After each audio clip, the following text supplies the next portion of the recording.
வணக்கம். இன்னைக்கு உங்களுக்காக கதை சொல்ல வந்திருப்பது வியல் உங்கள் சகி. இன்னைக்கு நம்ம பார்க்க போற கதையின் பெயர் அக்கா.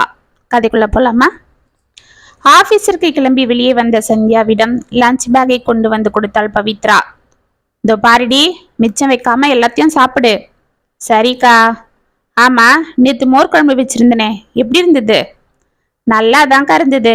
அக்கா, தினமும் என்னை கேட்டுக்கிட்டு இருக்காத, நீ செய்யறது எல்லாம் நல்லாதான் இருக்கும் என்று சத்யா சலித்து கொண்டே கூற, ஏய் என்னடி இப்ப உனக்கு? கஷ்டப்பட்டு காலையில எழுந்து பார்த்து பார்த்து சமைச்சு கொடுக்கறவ நல்லா இருக்கான்னு கேட்டா ஒழுங்கா பதில சொல்ல. உன் வாயிலிருந்து முத்தா உதிர்ந்துட போது, அதுக்கே இப்படி சலிச்சுக்கிற என்று கூறிக்கொண்டு பால்கனி கொண்டு வந்து உள்ளே வைத்தாள் ராஜம்.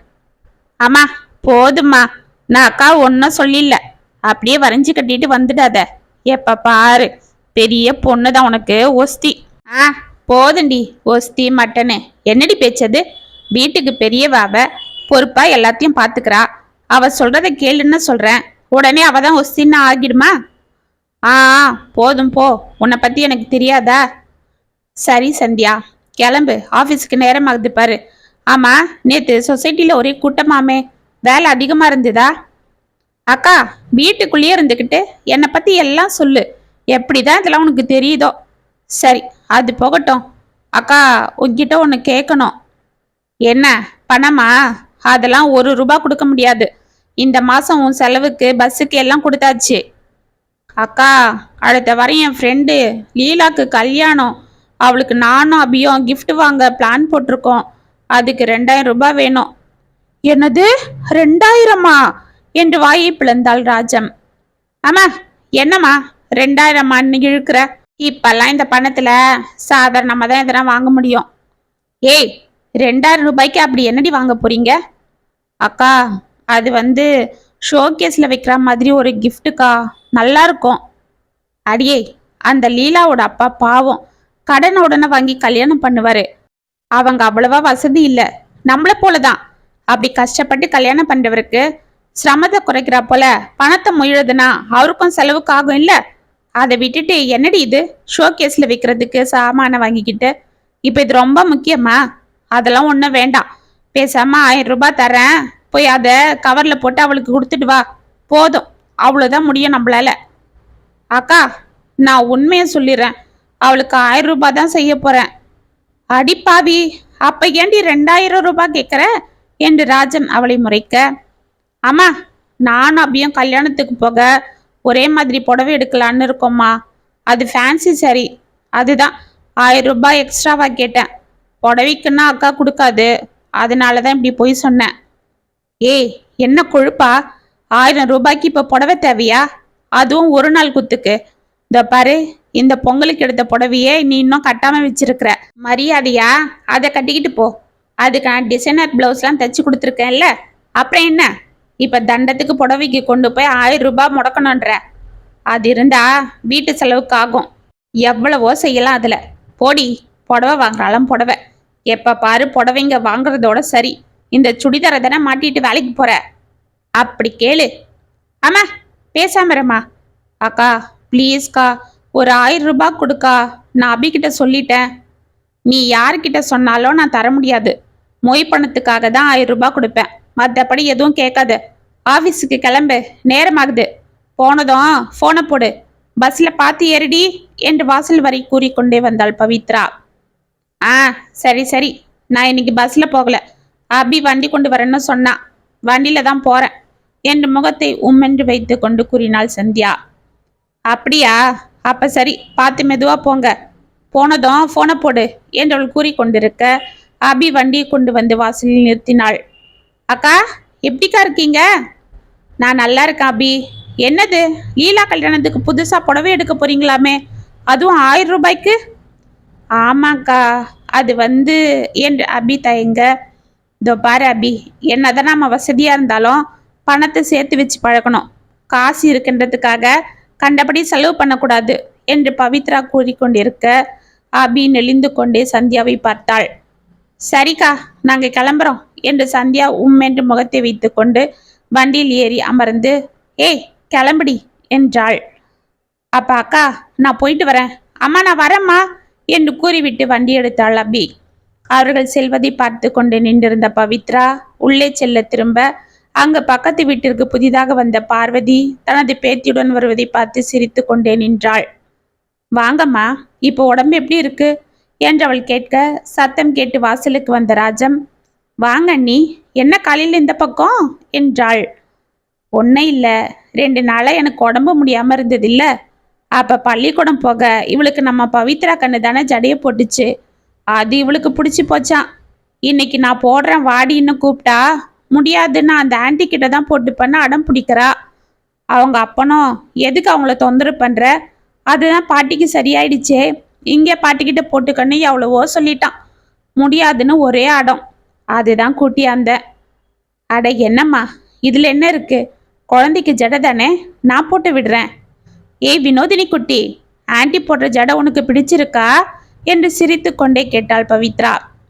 ஆமா ஆன்டி, என் ஃப்ரெண்ட்ஸுங்க கூட ரொம்ப நல்லா இருக்குடி, யாரு போட்டு விட்டாங்கன்னு கேட்டாங்க தெரியுமா என்று அந்த குட்டி மழலை மொழியில் கூற, சரிடா நீ ஆன்டிக்கிட்டே போட்டுக்க. ஏமா பவித்ரா, குழந்தைக்கு உள்ள கூட்டிட்டு போய் ஜடைய போடு. நீங்க வாங்க அண்ணி, நாம் அப்படி உட்காருவோம் என்று பார்வதி அழைத்து விட்டு திண்ணையில் அமர்ந்தாள் ராஜம். பவித்ரா குழந்தையை உள்ளே அழைத்து செல்ல பார்வதி சிரித்து கொண்டே ராஜத்தின் அருகில் அமர்ந்தாள். ஆமா, உங்க சின்ன பொண்ணு வேலைக்கு போயிடுச்சா? ஆ, இப்பதான் கிளம்பனா. ஆமா, உங்களுக்கு உடம்பு இப்ப பரவாயில்லையா? ஆ, பரவாயில்ல நீ, இந்த வீட்டை மாத்திக்கிட்டு வந்து எல்லாம் ஒரேடியா இறக்கட்ட செய்யன்னு அலுப்பு தான், முடியாம போயிடுச்சு. பாவம், அவனே தனியா அலையறானேன்னு ஒத்தாசைக்கு செஞ்சேன். 4 நாளா படுத்துட்டேன். அவனுக்கு தான் இன்னும் வேலை கூட்டிடுச்சு. அதுக்கு என்ன நீ பண்றது, வயசாகுது இல்ல. சரி, நானும் கேட்குறேன்னு தப்படுத்துக்காதீங்க. உங்க மருமக இறந்து 2 வருஷம் ஆகுதுன்னு சொல்றீங்க. உங்களுக்கும் வயசாயிடுச்சு, உங்க பிள்ளைக்கும் அவ்வளோ ஒன்றும் பெருசா வயசாகில்ல, சின்ன பையன்தான். குழந்தைங்க 2ம் விவரம் தெரியாம இருக்குதுங்க. இதுங்க முகத்தை பார்த்தாவது அவனுக்கு ஒரு கல்யாணத்தை பண்ணி வைக்கலாம் இல்ல. பாவம், இன்னும் எத்தனை நாளைக்கு தான் உங்களையும் பார்த்துக்கிட்டு வேலையும் பார்த்துக்கிட்டு அவன் அவஸ்தைப்படுவான். பார்வதிக்கு முகம் வாடியது. நான் என்ன நீ செய்யறது, நான் சொல்லாமலா இருக்கேன். அவன் படுற அவசியை என்னால் பார்க்க முடியல. நான் இன்னும் எத்தனை நாளைக்கு இருந்துட போறேன். நான் இருக்கும் போதே அவன் திரும்பவும் பொண்டாட்டி பிள்ளைங்கன்னு சந்தோஷமா வாழறத பார்த்துட்டா என் கட்ட நிம்மதியா வேகும்னு சொன்னா அவன் கேட்க மாட்டேன்றான். என் பொண்டாட்டி இருந்த இடத்துல வேற ஒருத்தி என்னால நினைக்க முடியாது. அதுவும் இல்லாம வரவ எனக்கு பொண்டாட்டியா இருந்தாலும் என் பிள்ளைங்களுக்கு தாய் இருப்பாளன்றது என்ன நிச்சயம்னு திரும்பி என்னையே கேட்குறான். இதுக்கு நான் என்ன பதில் சொல்றது? அதுவும் சரிதான். பாவம், நல்ல அழகு படிப்பு வேலைன்னு எல்லாம் இருந்தோம். அந்த பிள்ளைக்கு இப்படி ஒரு நிலைமை. ஆண்டவன் எல்லாருக்கும் ஒரு குறை வச்சுதான் இருக்காரு என்று ராஜன் பெருமூச்சு விட, பாட்டி நான் ஜடை போட்டுக்கிட்டேன் என்று அழகாக 2 ஜடையுடன் வந்து நின்றாள் வினோதினி குட்டி. என் தங்கம், சரி வா போலாம் என்று எழுந்து கொண்ட பார்வதி, அம்மாடி ராசாத்தி, ரொம்ப நன்றிம்மா. பாவம், உனக்கு இருக்கிற வேலையில நாங்க வேற உன்னை தொந்தரவு பண்ணிட்டோம். அம்மா, என்ன இது, இதெல்லாம் ஒரு வேலையா? இது எனக்கு பழக்கம்தான். சின்ன வயசுல என் தங்கச்சிக்கு கூட நான் தான் ஜடை போடுவேன். ஆமா, அவ தங்கைய வளர்த்தது பெரும்பாலும் இவ தான். அந்த கழுத எல்லாம் இவகிட்ட செஞ்சுக்கிட்டாலும் அப்பா தான் அதுக்கு செல்லம். அவர் கூட சேர்ந்துக்கிட்டு இவளையே அமகலம் பண்ணுவா. அவர் போனதும் ஒன்றும் பேச முடியல. அப்பவும் கழுத வாயடிப்பா. நான் எதனா சொன்னா உனக்கு அக்கா தான் உஸ்தின்னு சொல்லுவா என்று சிரித்தாள் ராஜம். ஆமா ஆமா, நான் தான் பார்க்குறேனே. ஆனாலும் நம்ம பவி போல ஒரு குழந்தைய பார்க்கறது ரொம்ப கஷ்டம். இந்த சின்ன வயசுல எவ்வளோ பொறுப்பா இருக்கா. காலகாலத்துல ஒரு கல்யாணம் ஆகிட்டா நல்லா இருக்கும். ஆமா, நானும் அதை தான் மனசுல போட்டு தவிச்சிட்டு இருக்கேன். கல்யாண வயசு தாண்டி போயிட்டு இருக்கு. இன்னும் இவளுக்கு ஒரு விடிவு காலம் பிறக்கல. வரவங்கெல்லாம் குணத்தை எங்க பாக்குறாங்க, பணத்தை இல்ல பாக்குறாங்க என்று ராஜன் பெருமூச்சு விட, அம்மா பேசாம இருங்க என்றாள் பவித்ரா. அண்ணி கவலைப்படாதீங்க, பவிக்கு இருக்கிற குணத்துக்கு அவளுக்கு நல்ல வாழ்க்கை அமையும் என்று கூறிவிட்டு தனது பேத்தி அழைத்து கொண்டு புறப்பட்டாள் பார்வதி. ஏண்டி சந்தியா, எதுக்கு மூஞ்ச தூக்கி வச்சுட்டு வர என்று அபி கண்ணாடியில் பார்த்து கேட்க, பேசாம வண்டியை ஓட்டிடி, நானே கடுப்புல இருக்கேன். ஏண்டி எதுக்கு இவ்வளோ எரிச்சல்? பின்ன என்னடி, வீட்டில் நான் தான் சம்பாதிக்கிறேன், எங்க அக்கா அந்த ஓட்ட மிஷினை வச்சுக்கிட்டு ஏதோ தச்சிக்கிட்டு இருக்கா. அதுல என்ன பெருசா வந்துட போகுது? பெரும்பாலும் வீட்டு செலவுலாம் என் சம்பளத்துல தான் நடக்குது. அப்படி இருக்கும்போது மாசமான மொத்த சம்பள பணத்தையும் வாங்கி வச்சுக்கிட்டு எனக்கே செலவுக்கு பணத்தை கொடுக்க கண்டிஷன் போடுறா என் அக்கா. ஏன் வீட்டு நிர்வாகத்தை நீ தான் பாரு. அது தலைவலிடி. நான் அதுக்கெல்லாம் போறதில்ல. சரி, சம்பளத்துல இருந்து உனக்கு தேவையானதெல்லாம் எடுத்துக்கிட்டு மீதியை கொடு. அவ்வளவுதான். என்னை எங்க அம்மாவும் அக்காவும் வீட்டை விட்டே துரத்தி விட்டுருவாங்க. பேசாம வந்துடுடி. இப்படியாவது ஒரு அடிமை வாழ்க்கை வாழணுமா? அதுதான் உன் கையில வேலை இருக்கு, வருமானம் இருக்கு. அப்புறம் என்ன? இல்லடி, நான் அதெல்லாம் செய்ய மாட்டேன். எங்க அப்பா கடைசியா என்கிட்ட சொல்லிட்டு போனத நான் மறக்கல. அம்மாடி, வீட்டில் நீ தான் படிச்ச பொண்ணு. இனிமே நீ தான் வேலைக்கு போய் உங்க அக்காவையும் அம்மாவையும் பார்த்துக்கணும்னு சொன்னாரு. எக்காரணம் கொண்டும் அக்கா பேச்ச மீறக்கூடாது, அம்மாவை விட்டுடக்கூடாதுன்னு சொன்னாரு. அதுக்காக தான் நானும் அமைதியா இருக்கிறேன். சரி, அதுக்காக இப்படி உங்க அக்கா என்னவோ உன்னை சின்ன குழந்தை பிள்ளையில ஒரேடியா கட்டுப்பாட்டுல வச்சிருக்காங்க. ஒரு சினிமாவுக்கு போகக்கூடாது, அனாவசியமா செலவு பண்ணக்கூடாது, லேட்டா வரக்கூடாதுன்னு. என்னடி இது? இந்த காலத்துல யார் இப்படிலாம் இருப்பாங்க? நீயும் எல்கேஜி பொண்ணு போல அவங்களுக்கு பயந்துட்டு இருக்கிற. பயம் இல்லடி, இது உனக்கு சொன்னா புரியாது. ஆயிரம் இருந்தாலும் அவ என் அக்கா. பாவம், படிப்பும் இல்லை. சின்ன வயசுல நானும் அவளும் ஒன்னாதான் பிரைவேட் ஸ்கூல்ல படித்தோம். எங்க அப்பாவும் கஷ்டப்பட்டாலும் எங்களை நல்லா தான் படிக்க வச்சாரு. ஆனா அப்புறம் என்ன நினைச்சாலும் தெரியல. 6th இருந்து நான் கவர்மெண்ட் ஸ்கூல்ல படிச்சுக்கிறேன்னு சொன்னான். சரின்னு சேர்த்து விட்டுட்டாங்க. அப்புறம் +2 முடிச்சதும் நான் பள்ளிக்கூடம் போகல, வீட்லயே கரஸ்ல டிகிரி படிக்கிறேன், தையல் கத்துக்க போறேன், அதுதான் எனக்கு பிடிக்கும்னு சொல்லிட்டா. எங்க அப்பாவும் எவ்வளவோ சொல்லி பார்த்துட்டாரு, கேட்கல. சரின்னு அவ இஷ்டத்துக்கே விட்டுட்டாரு. இப்ப அந்த தையலை கத்துக்கிட்டு துணியை தைச்சிட்டு இருக்கா. ஒழுங்கா படிச்சிருந்தாலாவது அவளும் என்னை போல வேலைக்கு போயிருக்கலாம். இப்ப நான் பாரு, சொசைட்டில வேலை பார்க்குறேன். ஏய், ஒரு வேளை இதெல்லாம் உங்க அக்காவுக்கு உன் மேல பொறாமையா கூட இருக்கலாம்டி. ஏய், என்னடி சொல்ற? ஆமாண்டி, சில பேர் அப்படிதான் பொறாமையை வெளிப்படையா காட்டாம எப்படி நம்மளை இம்சப்படுத்தி பார்ப்பாங்க. உங்க அக்காவும் அப்படிதான். உங்க அக்காவுக்கு வயசாகுது, இன்னும் கல்யாணம் வேற ஆகல. அந்த கடுப்பு கூட இருக்கலாம். நீ நல்லா படிச்சு காலேஜுக்கு போன, உங்க அக்காவுக்கு அப்ப பிடிக்கலனாலும் உன்னை பார்த்துதான் ஆசை வந்திருக்கும். இப்ப வேலைக்கு போற, தினமும் விதவிதமா துணி போட்டுக்கிற. அப்படிலாம் நாம போக முடியலன்னு அவங்களுக்கு இருக்கும்டி என்று அவள் கூறிக்கொண்டு போக, சந்தியாவிற்கும் அப்படி இருக்குமோ என்ற சந்தேகம் வந்தது. ஆபீஸ் வந்ததும் இருவரும் உள்ளே சென்று கையெழுத்து போட்டுவிட்டு தங்களது சீட்டிற்கு சென்றனர். அவள் டேபிளில் ஃபைலை கொண்டு வந்து வைத்துவிட்டு எதிரில் இருந்த சேரில் அமர்ந்தான் கோபி. அவனை ஒரு தரம் நிமிர்ந்து பார்த்த சந்தியா அமைதியாக ஃபைலை எடுத்து விரித்தாள். இந்த ஃபைலை இப்படி பட்டுன்னு திறக்கிறது போல உன் மனசை திறந்து எப்பதான் எனக்கு பட்டுன்னு பதில சொல்ல போற சந்தியா என்று அவளை உற்று பார்த்தான். கோபி, இது ஆஃபீஸு, இங்க அப்படிலாம் பேசாதீங்கன்னு உங்களுக்கு எத்தனை வாட்டி சொல்றது? வெயில்ல பேசினாலும் இந்த ரோடு, இங்கெல்லாம் இப்படி பேசாதீங்கன்னு சொல்ற, இங்க பேசினா ஆஃபீஸ்ன்னு சொல்ற. அப்ப நான் எப்படிதான் உங்ககிட்ட பேசுறது? ஃபோன் பண்ணாலும் சரியா பதில் சொல்றதில்ல. ஏன், நான் என்ன உங்ககிட்ட பேசணும்னு சட்டமா? சட்டம் இல்லை, அன்பு கட்டளை. மிஸ்டர் என்றவனை முறைத்தாள் சந்தியா. சரி சரி, கோவப்படாத சந்தியா, நான் உன் மேல உயிரே வச்சிட்டு இருக்கேன். அது உனக்கே நல்லா தெரியும். உன் மனசுலயும் நான் இருக்கேன்றது எனக்கும் தெரியும். ஆனா நீ தான் வீம்பு கதை மறைக்கிற. இதோ பாருங்க கோபி, என் விருப்பம் ஆசை இதுக்கெல்லாம் ஒன்றும் இல்லை. வீட்டில் எங்கள் அக்கா இருக்காங்க, அம்மா இருக்காங்க, அவங்கள மீறி நான் எதுவும் செய்ய முடியாது. சரி, புரியுது.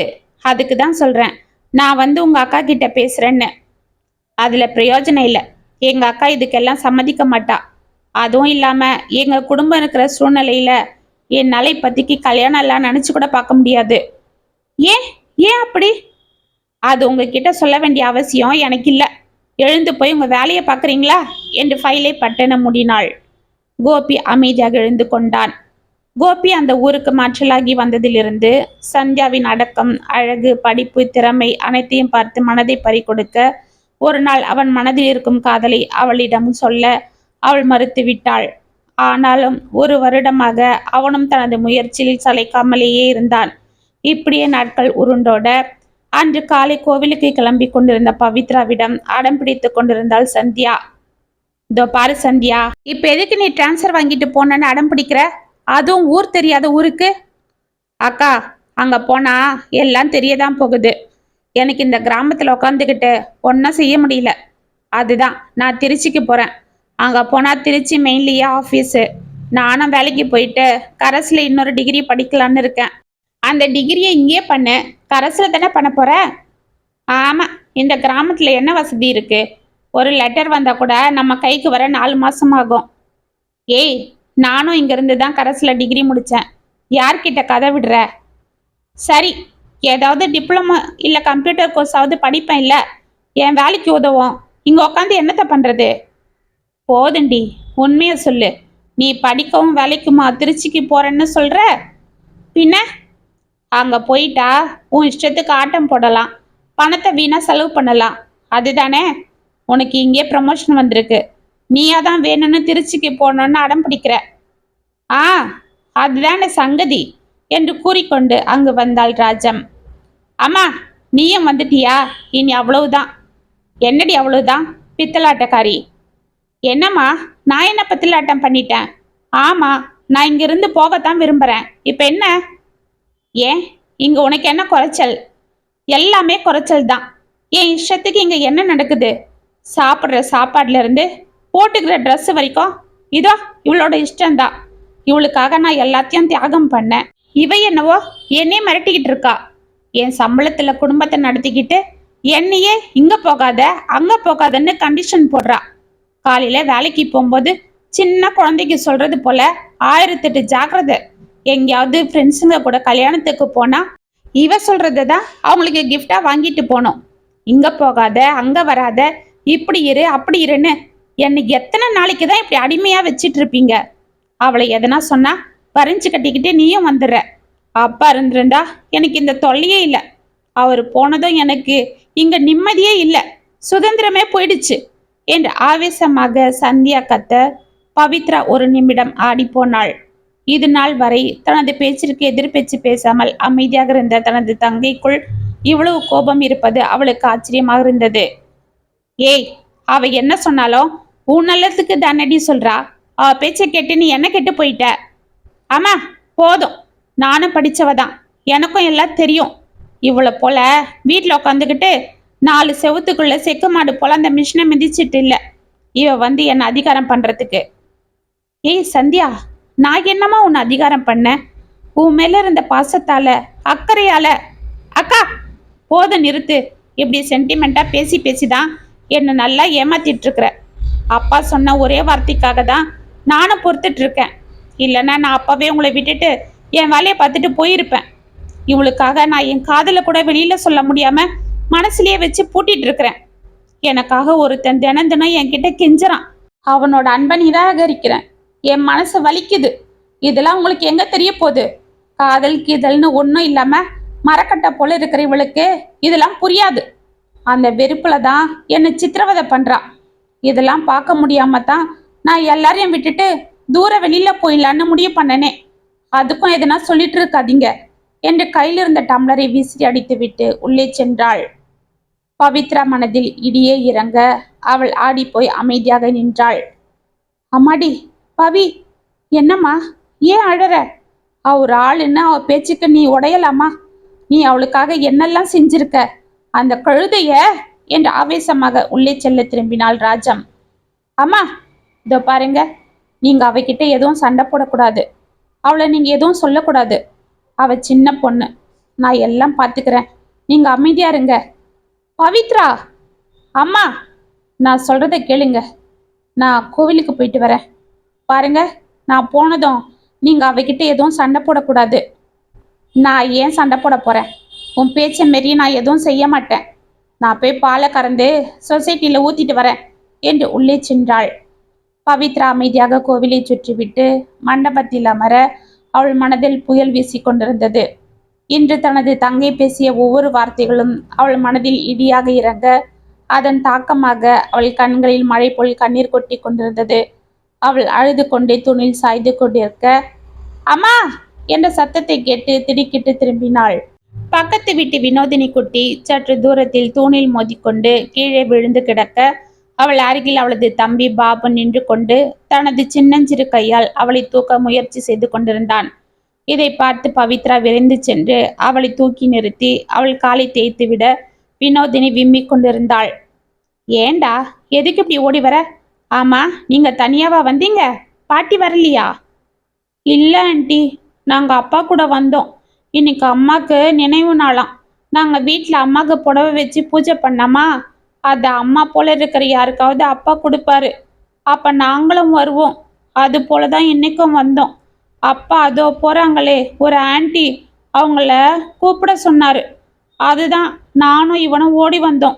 அப்பதான் இங்க இந்த தூண்ல மோதிக்கிட்டு விழுந்துட்டேன் என்று தேம்பிக் கொண்டே கூறினாள். இதற்குள் அங்கு வந்த சங்கர், ஏய் குட்டிமா, என்னடா விழுந்துட்டியா? நான் கூப்பிட கூப்பிட எதுக்கு அப்படி ஓடி வந்தீங்க? நல்லா அடிபட்டுடுச்சா என்று அவளை பிடித்து கொண்டான். இல்லப்பா, ஆன்ட்டி வந்து தூக்கிட்டாங்க. காலை கூட தேய்ச்சி விட்டாங்க. இப்ப பரவாயில்ல என்றாள் வினோதினி. தேங்க்ஸ் பவித்ரா.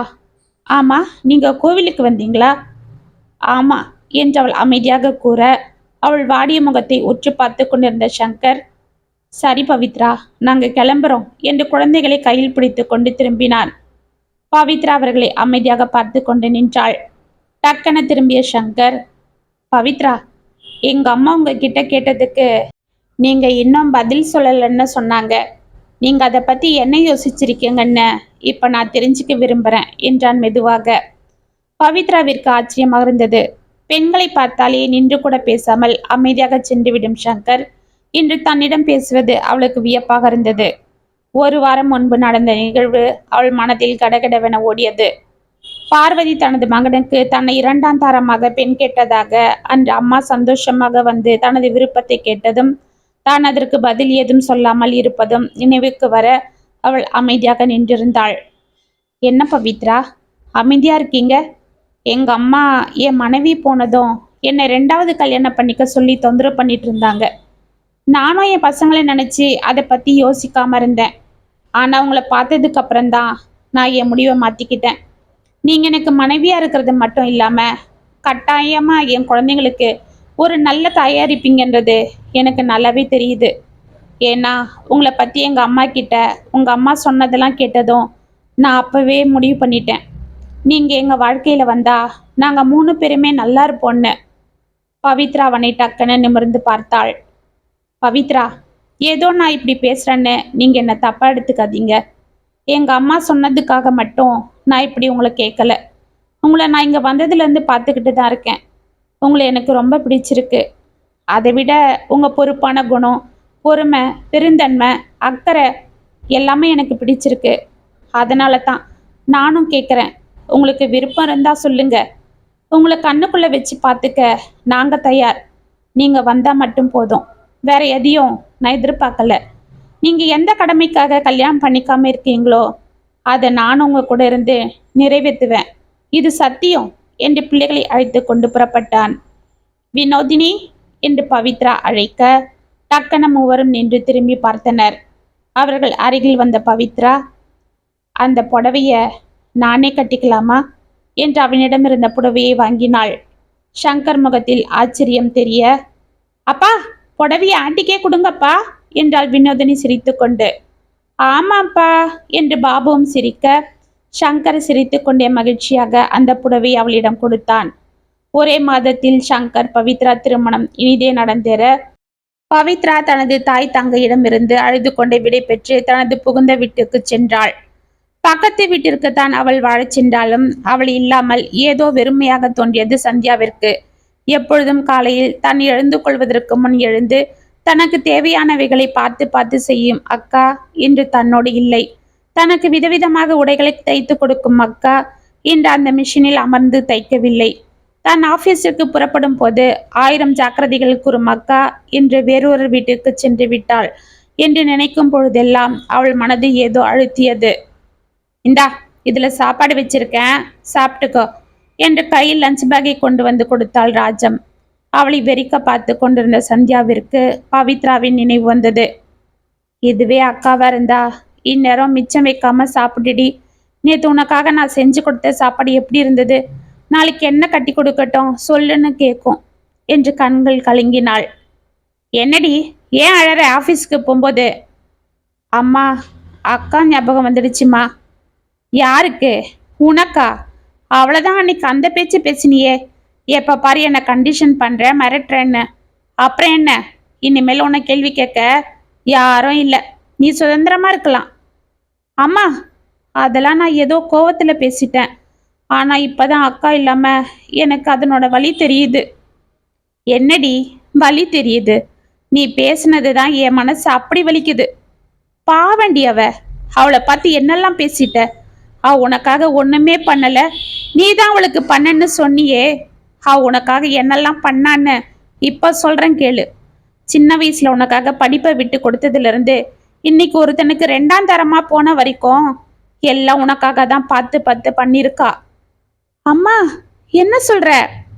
உனக்கு உங்க அப்பா மேல பாசம் பாசம்னு சொல்லுவியே, ஆனா அவருக்காக நீ என்ன யோசிச்ச? ஆனா அவ யோசிச்சாடி.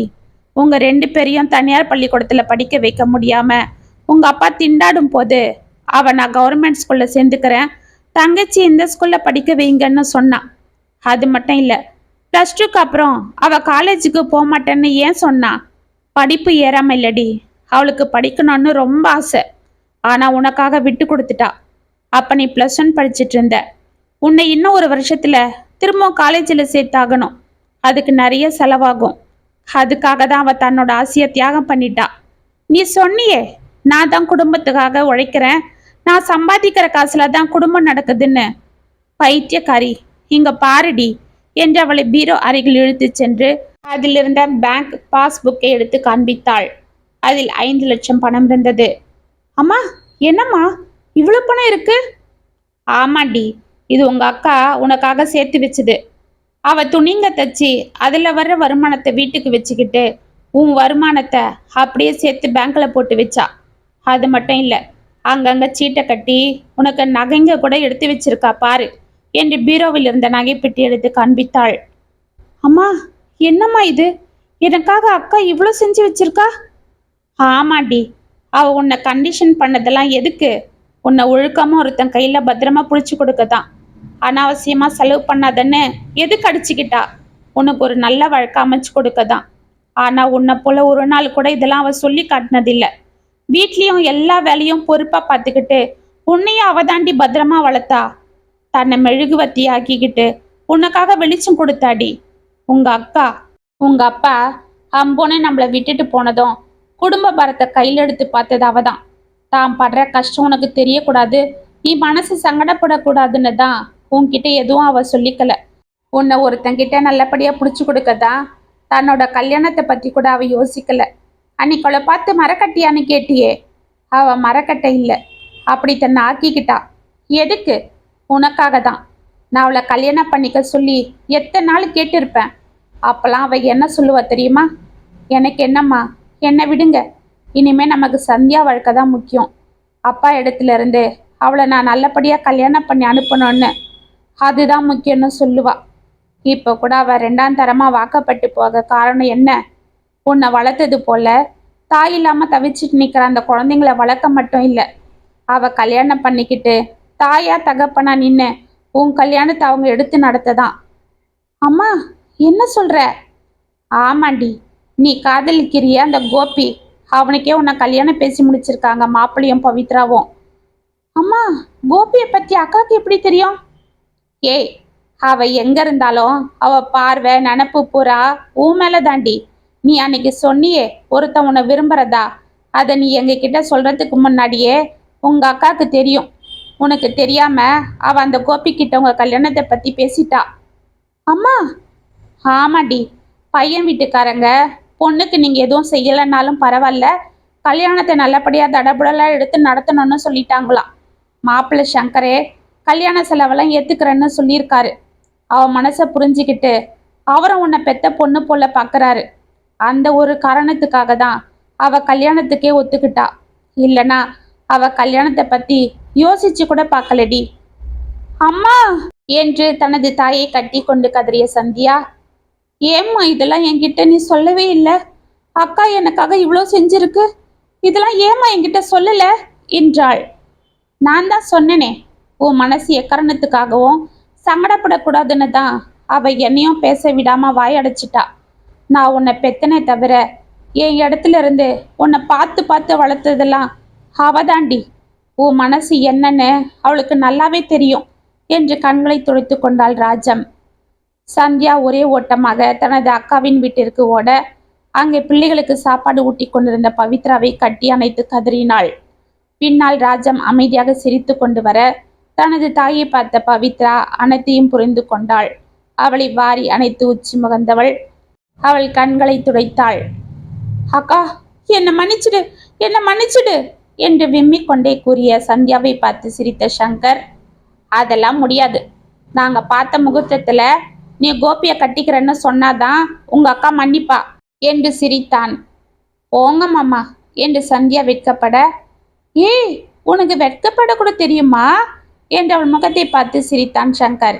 இதை பார்த்து அனைவரும் சிரிக்க 3 மாதத்தில் கோபி சந்தியா திருமணம் இனிதே நடந்தேறியது. அனைவரும் அச்சதை தூவி வாழ்த்தி மகிழ்ந்தனர். இத்துடன் அக்கா கதை முற்றும். உங்களுக்காக நான் எழுதின இந்த கதை உங்களுக்கு பிடிச்சிருந்தா கமெண்ட்ஸில் சொல்லுங்கள், லைக் பண்ணுங்கள், ஷேர் பண்ணுங்கள், மறக்காமல் சப்ஸ்கிரைப் பண்ணிக்கோங்க. மீண்டும் நாளைக்கு வேற ஒரு சுவாரஸ்யமான கதையோடு உங்களை சந்திக்கிறேன். அது வரைக்கும் என்னை பிள்ளையிருங்க. இப்படிக்கு வியல் உங்கள் சகி.